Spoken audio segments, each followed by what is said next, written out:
সন্ধ্যা স্বাধীনকে নিয়ে একটু শপিং এ যেতে চায়। তখনই নাফিজা বেগম বললেন, মা তুমি স্বাধীনকে সামলাতে পারবে তো? আমি পারবো মা, আপনি বিশ্বাস রাখতে পারেন আমার উপর। তাছাড়া সিহা তো আছেই আমার সাথে। আচ্ছা নিয়ে যাও, তাড়াতাড়ি চলে এসো। জি মা, ধন্যবাদ। স্বাধীন অনেকদিন পর বাহিরে এসে খুব খুশি। স্বাধীনকে এমন খুশি দেখে সন্ধ্যারও ভীষণ ভালো লাগছে। স্বাধীনের জন্য অনেকগুলো শপিং করে বাসায় চলে আসবে। তখন ওই সিহা বলল, আপু এখানে একটা পার্ক আছে, চলো যাই, ভাইয়ারও অনেক ভালো লাগবে। সন্ধ্যা স্বাধীনের কথা চিন্তা করে না করলো না। ঠিক আছে চল। স্বাধীন পার্কের মাঝে ছোট বাচ্চাদের মতো খেলা করছে। সন্ধ্যা আর সিহা বসে বসে ওর এইসব পাগলামো দেখছে আর হাসছে। সন্ধ্যার হাত থেকে ফোন নিচে পড়ে গেলে ফোনটা তুলে সামনে তাকাতেই ভূত দেখার মতো চমকে উঠল সন্ধ্যা। রিহান, তুমি তুমি এখানে কি করছো? কেমন আছো সন্ধ্যা? খুব ভালো আছি রিহান। তোমার কুকীর্তির কথা সিহা আমাকে সব বলে দিয়েছি। একটুখানি ভালো থাকার আশ্বাসে তোমাকে ভালোবেসেছিলাম। আর তুমি, ছি, তোমাকে আমি কখনোই মাফ করব না। তোমার জন্য আজকে আমি এইখানে। আমার বিয়ের জন্য পাত্র মানে স্বাধীনকে তুমি বের করে দিয়েছিলে মামিকে, তাই না? ছি, তুমি কয়েকটা টাকার লোভে যে অন্ধ সেটা আমি ভাবিনি।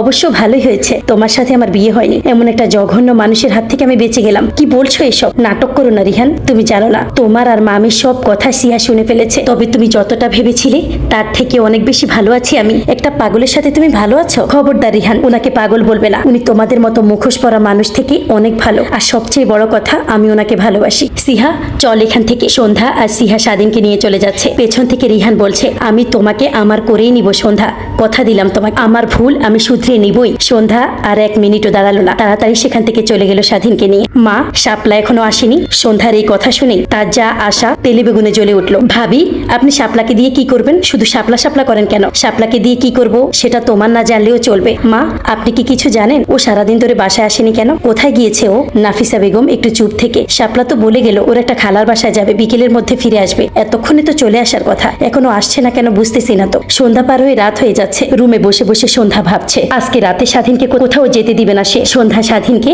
যেভাবেই হোক ভালো করে তুলবে। এইসব সাত পাঁচ ভাবতে ভাবতে বাহিরে তাকিয়ে দেখে আবারও সেই চাদর মোড়ানো লোকটা। সন্ধ্যা খুব ভয় পেয়ে যায় ওনাকে দেখে। কিন্তু উনি এমন করছে কেন? কি দেখছে এখানে দাঁড়িয়ে? সন্ধ্যার কাছে কেমন জানি খটকা লাগছে। তাই সন্ধ্যা আর কিছু না ভেবে কফির মগটা রেখে বের হয়ে যায় লোকটাকে ধরতে। সন্ধ্যা পিছন থেকে লোকটার কাছে গিয়ে দেখে লোকটা স্বাধীনের রুমে বেলকনি দিয়ে উকিঝুঁকি মারছে। কিন্তু এখানে একজন লোক না, দুইজন লোক। আপনারা কারা? এখানে কি করছেন? সন্ধ্যার গলার আওয়াজ শুনতেই দুজনেই সন্ধ্যার দিকে ফিরে তাকায়। সন্ধ্যা অবাক হয়ে যায়। শাপলা, তুমি এইখানে? আর তোমার সাথে উনি কে? সারাদিন তুমি কোথায় ছিলে? শাপলা সন্ধ্যাকে হঠাৎ দেখে ঘাবড়ে যায় আর একটু ভয়ও পেয়ে যায়। কি হলো শাপলা, কথা বলছো না কেন? কোথায় ছিলে সারাদিন? আর তোমার সাথে উনি কে? এইখানে এমন উকিঝুঁকি মারছো কেন? শাপলা আর কিছু না বলে সন্ধ্যাকে জড়িয়ে ধরে কান্না শুরু করে। ভাবি, এখানে কথা বলা যাবে না, ওইদিকে চলুন। সন্ধ্যা আর কোনো কথা না বলে শাপলার সাথে বাসা থেকে একটু দূরে যায়, যাতে কেউ না দেখতে পারে। এইবার বলো শাপলা, উনি কে? তোমার সাথে এখানে কি করছে? তুমি বা সারাদিন কোথায় ছিলে? উনি স্বাধীন ভাইয়ার মা, স্বাধীন ভাইয়ার আপন মা। শাপলার কথা শুনে সন্ধ্যার মাথা ঘুরছে। এসব কি বলছো শাপলা? এটা কি করে সম্ভব? কি বলছো এইসব? হ ভাবি,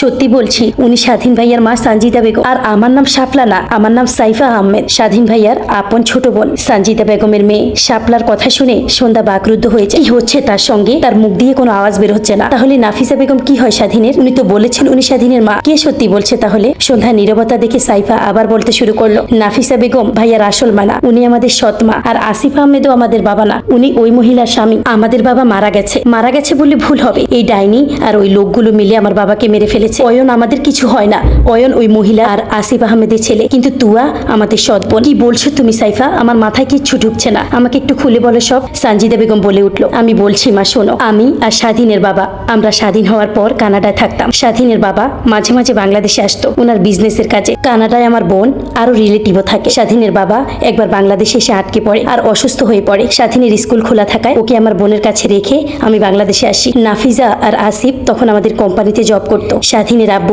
অসুস্থ থাকায় বাসায় থাকতো আর নাফিজা বিভিন্ন বাহানা দিয়ে বাসায় আসতো। এটা আমার ভালো লাগতো না। নাফিজার নজর যে স্বাধীনের বাবার উপর পড়েছিল সেটা আমি বুঝতেও পারিনি। নাফিজা বিভিন্ন ভাবে স্বাধীনের আব্বুকে ইমপ্রেস করতে চাইতো। একদিন এই নাফিসার স্বামী আসিফ রাতের বেলা আমার রুমে গিয়ে আমার সাথে জবরদস্তি শুরু করে। আর তখন নাফিসা স্বাধীনের বাবাকে নিয়ে আসে আর বলে আমার সাথে আসিফের সম্পর্ক আছে। আর সেদিন স্বাধীনের বাবা আমাকে ভুল বুঝে। আমি অনেক কান্নাকাটি করেছিলাম, কিন্তু ও আমায় বিশ্বাস করেনি। এরপর থেকে স্বাধীনের বাবা চেঞ্জ হতে শুরু করে। তখন সাইফা আমার পেটে ছিল। একদিন রাতে আমি আমার রুমে গিয়ে দেখি স্বাধীনের বাবা নাফিসাকে বুকে নিয়ে বলছে ওকে যেইভাবে হোক বিয়ে করবে। তখন আমার মাথায় আকাশ ভেঙে পড়ে। আমি সেই রাতেই পালিয়ে আমাদের কাজের মহিলা রত্নার বাসায় উঠি। তারপর শুনলাম স্বাধীনের বাবা নাফিসাকে বিয়ে করে ফেলে। নাফিসা যখন প্রেগনেন্ট হয়, মানে তুয়া যখন তার পেটে, তখন স্বাধীনের বাবা জানতে পারে নাফিসা আর আসিফ স্বামী স্ত্রী। তখন সে অনেক বড় একটা ধাক্কা খায়। তারপর ওই দিনই ও রাগ করে উকিলের কাছে গিয়ে স্বাধীনের নামে সব সম্পত্তি লিখে দেয়। আর এটা নাফিজা শুনতে পায়। তারপর নাফিজা আর আসিফ মিলে স্বাধীনের বাবাকে খাবারের সাথে বিষ খাইয়ে মেরে ফেলে। এরপর ওরা আমার স্বাধীনকে পাগল বানিয়ে দেয়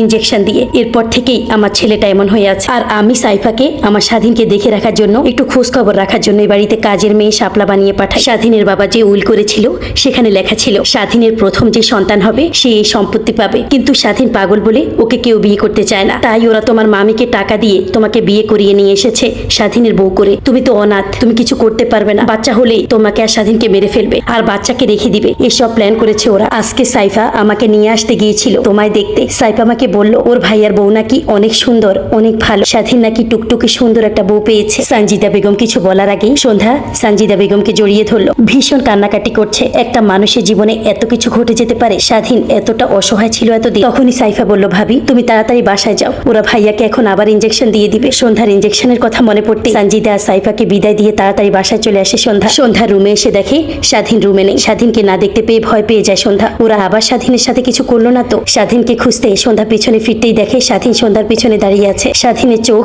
আজকেও লাল হয়ে আছে। সন্ধ্যার আর বোঝার বাকি রইল না ওরা আবার স্বাধীনের সাথে কি করেছে। স্বাধীন কিছু করার আগেই সন্ধ্যা প্রস্তুত হয়ে গেল সবকিছু সহ্য করার জন্য। কারণ যাই হয়ে যাক সন্ধ্যা স্বাধীনকে আজ ছেড়ে কোথাও যাবে না। সন্ধ্যা কান্না করে স্বাধীনকে জড়িয়ে ধরে। এই লোকটা এত কিছু সহ্য করেছে, যে মানুষগুলো তাকে শান্তিতে থাকতে দেয়নি, ভালোবাসার মানুষগুলো থেকে দূরে রেখেছে, এতটা বছর কষ্ট দিয়েছে, তাদের কাউকে আমি ছাড়বো না। কি আছে স্বাধীন আর সন্ধ্যার ভাগ্যে জানতে হলে চোখ রাখুন আমার চ্যানেলে।